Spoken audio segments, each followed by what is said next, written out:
Hello and welcome to Paul on Politics live on KMTV. I'm Tim Luckhurst, standing in for Paul today because he's snowed in. Yes, I'm afraid it happens to the best of us, but fear not, we have got a festival of politics for you this evening. Everything from housing on the Hoo Peninsula to UKIP's loss of Thanet Council, and following the clash between Europe's chief negotiator Michel Barnier and Theresa May, an assessment of what Brexit might mean for Kent farms and the integrity of the United Kingdom. To discuss all of this, I'm joined on the sofa by Alex Patterson from Medway Labour Party and Laura Garcia Rodriguez Blancas, lecturer in television journalism at the University of Kent. Thanks both for coming in. Now, it was the week in which Labour came out in favour of a customs union and the EU published a draft treaty which, depending on your perspective, is either a brutal attempt by the EU to snatch Northern Ireland away from the UK or an inoffensive expression of a plan the British government has already agreed to. Baffled? Well, today the Prime Minister made a keynote speech to clear it all up. Poppy Jeffrey reports.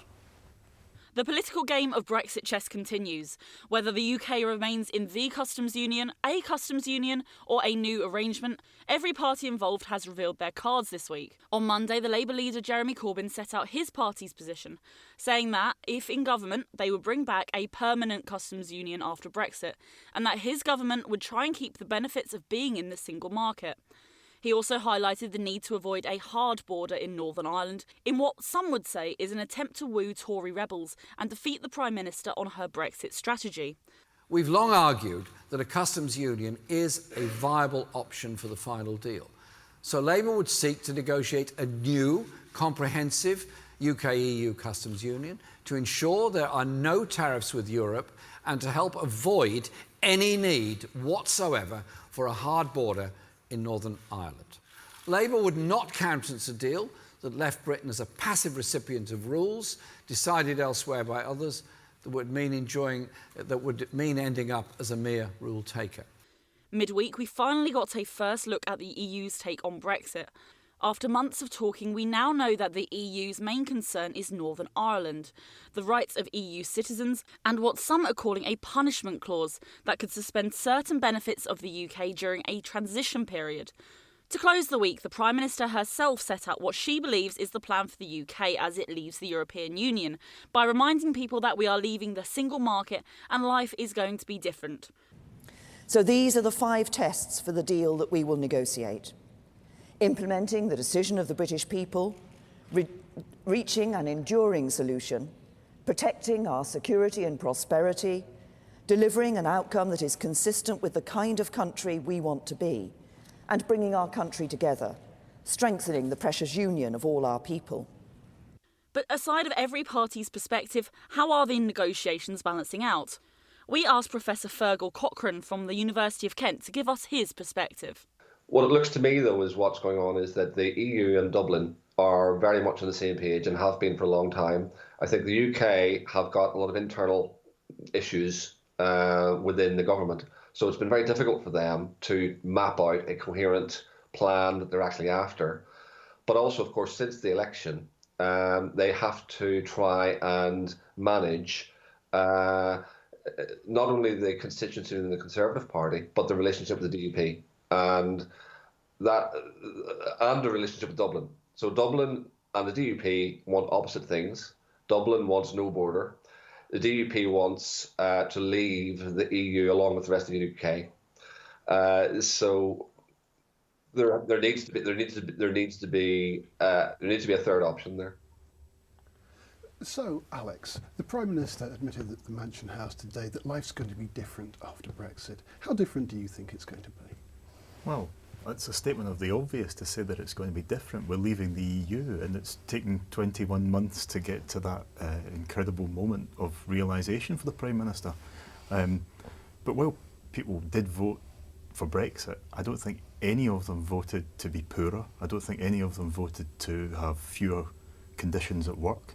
And I don't think that anyone voted for it to be harder for people to do business. So what will Labour do differently? Well, what Labour has done so far is held the government's feet to the fire on all manner of aspects of the negotiations, such as they are. But we have to remember that all we've got at the moment is some of an agreement on a transition deal. We've not even got down to the nitty-gritty. What Labour has said is we need to keep all options on the table. Now, Laura, you're a keen observer of British politics. Can you detect the difference between the Labour Party's position and the Conservative Party's position? Not until very recently, no, and that's not necessarily because it's more a question of everyone's trying to keep their options open, and it makes it harder to tell things apart. I think Mr Corbyn's speech this week very clearly tried to take a stance in a way to appeal to soft Brexiteers, maybe to rebel Tory MPs who might not be so convinced with a hard Brexit, maybe to try and bridge that gap in the hopes that sometimes they'll be in government in the future. But we have to remember that Mrs May is going through something incredibly difficult. And she mentioned it today, like not everybody's going to get what they want out of this. And that was going to be the case from the beginning when you do negotiations. Yeah, so Alex, both parties, if we're fair, are trying to keep their options open, aren't they? Mrs May hasn't given the European Union the specifics it wants. Do you think Labour would be able to give those specifics if it were in government? Would it answer the EU's questions more emphatically?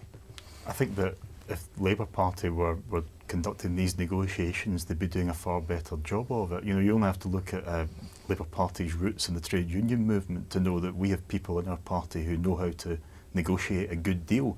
I think it's become very apparent that the Conservative Party negotiators expect to be able to tell the EU what to do and are very surprised when they are not keen to do exactly what they're told. Thanks very much indeed. Well, if that isn't enough to worry about, on Thursday the House of Commons debated seasonal migrant workers. Helen Whately, Conservative MP for Faversham and Mid-Kent, raised a question crucial to many Kent farmers: a decline in the number of returning migrant workers who really know the job. KMTV's Cameron Tucker reports. An estimated 80,000 seasonal fruit pickers came to work in the UK last year, with the Garden of England welcoming many to our farms and fields. But with the overall number of migrant workers in the county down almost 6.5% from the previous year, Kent's farmers who rely heavily on seasonal labour have already flagged up concerns. These are raised in the Commons by Faversham and Mid-Kent MP Helen Whately. In the past, they've mainly relied on EU workers coming, and gradually there's been workers coming from a bit further afield, more recently Romania and Bulgaria, for instance.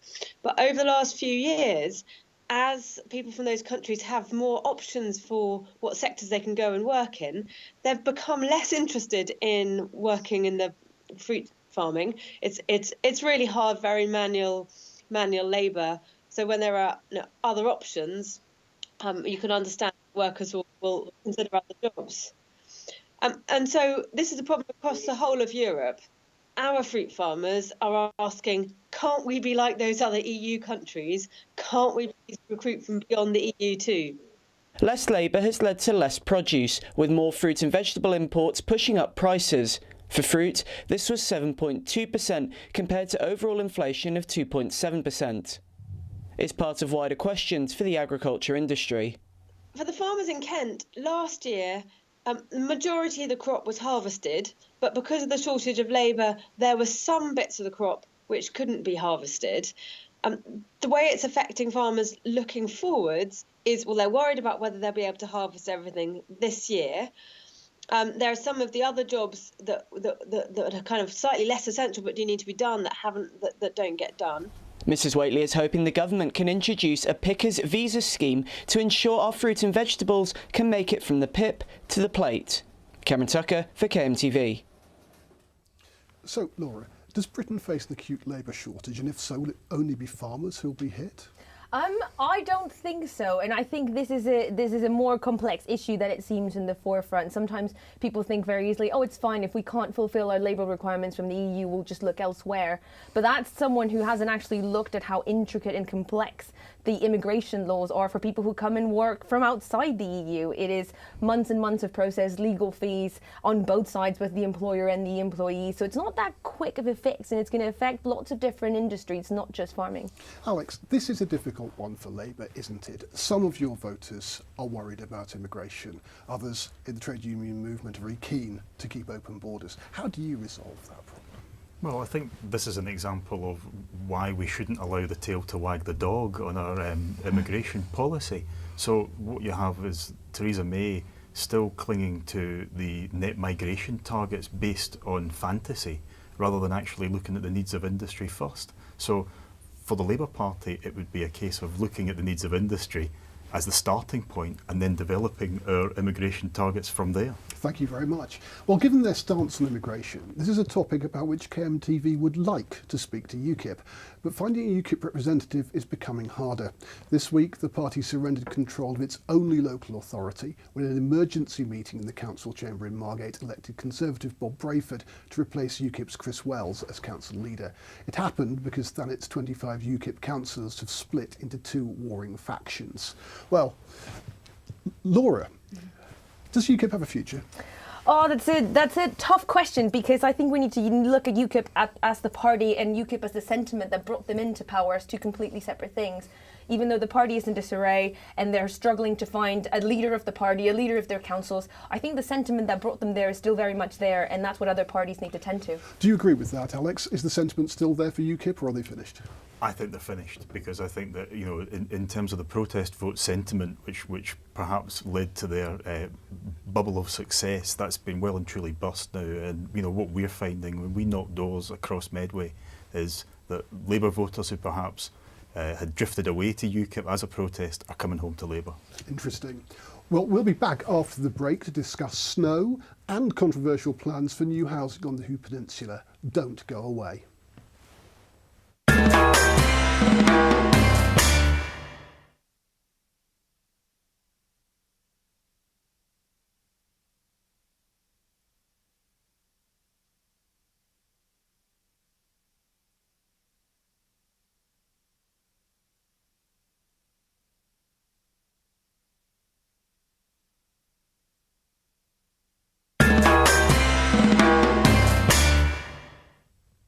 Welcome back. I'm Tim Luckhurst, standing in for a snowbound Paul Francis.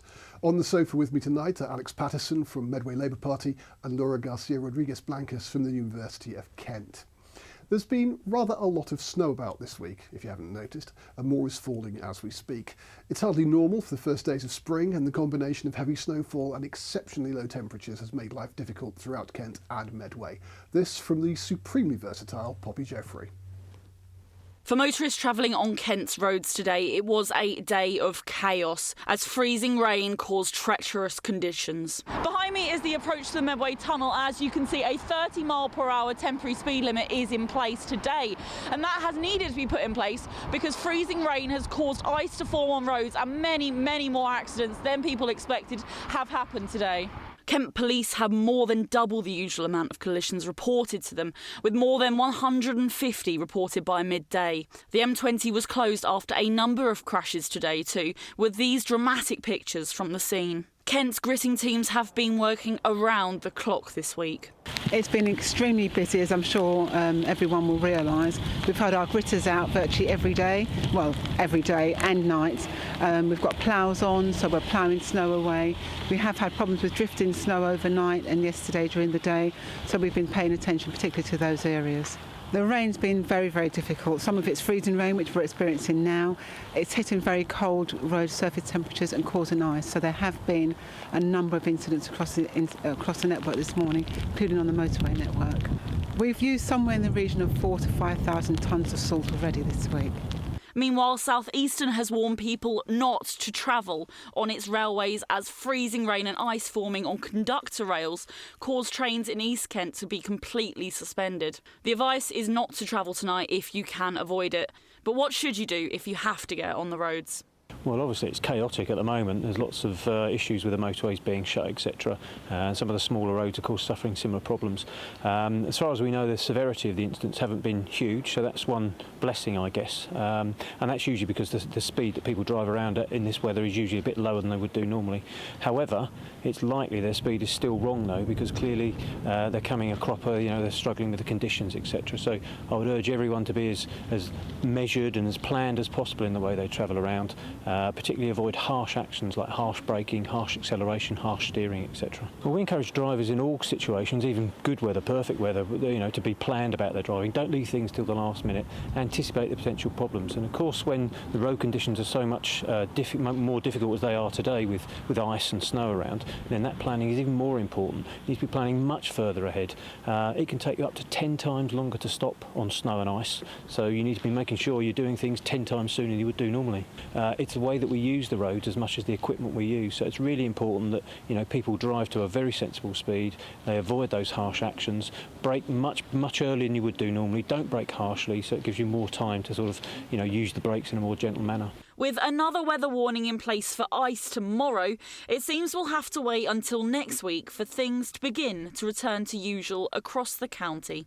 This is Poppy Jeffrey for KMTV. So, Laura, how's the snow been for you? Fun or a colossal nuisance?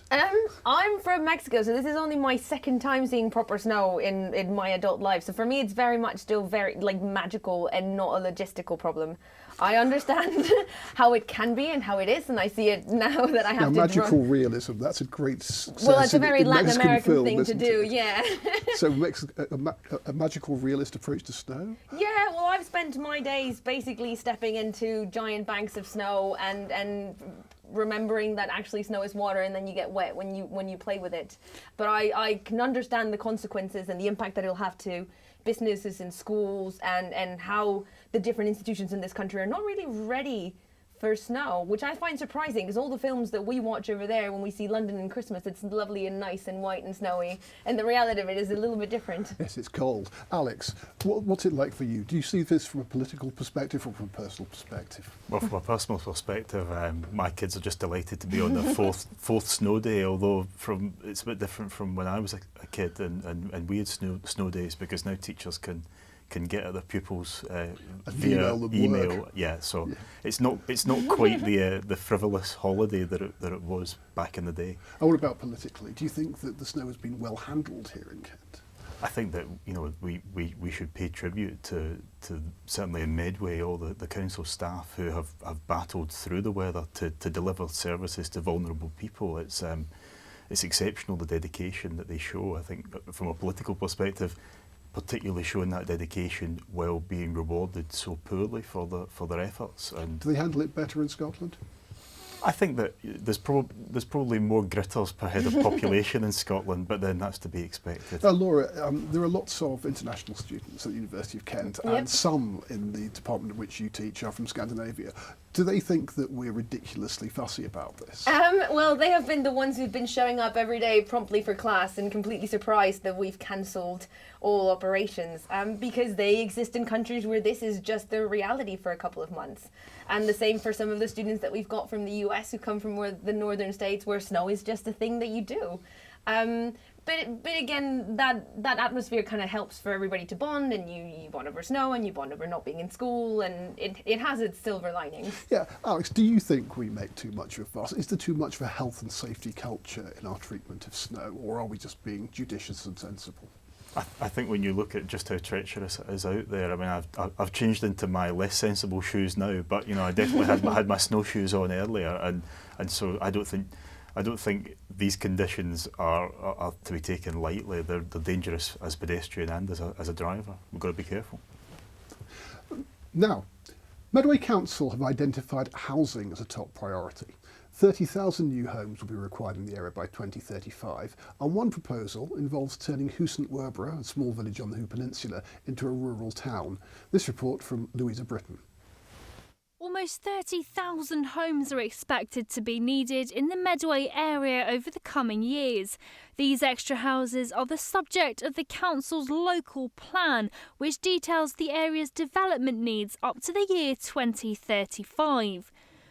The proposals will be part of the next round of consultation on the local plan, which is likely to be approved by Cabinet. This will be the third round of consultation on the plan, with the draft expected to be produced later this year. Councillor Jane Chitty said it was important local residents get informed about the consultation. What is vitally important is that everybody can understand what the implications of the local planning, what are the opportunities. And I think by having this briefing, it's giving everybody the opportunity in the press, in the media, to move forward and look at this plan in a very different way. It means a great deal. It's about the economy.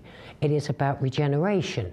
It is also about housing, which it will no doubt have a lot of coverage, but it is about the needs and the reality of living in Medway and making it as good as we possibly can.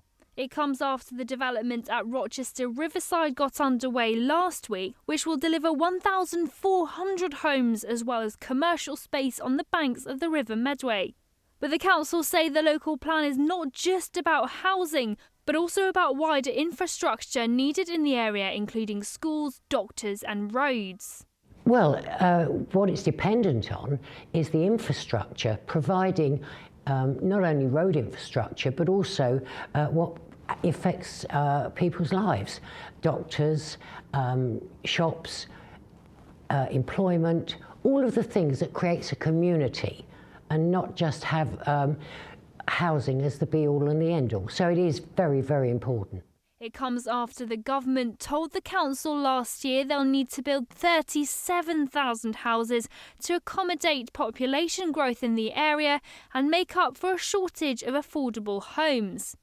But this sparked fears from local MPs who said Medway lacks the proper infrastructure to support an additional population of more than 100,000.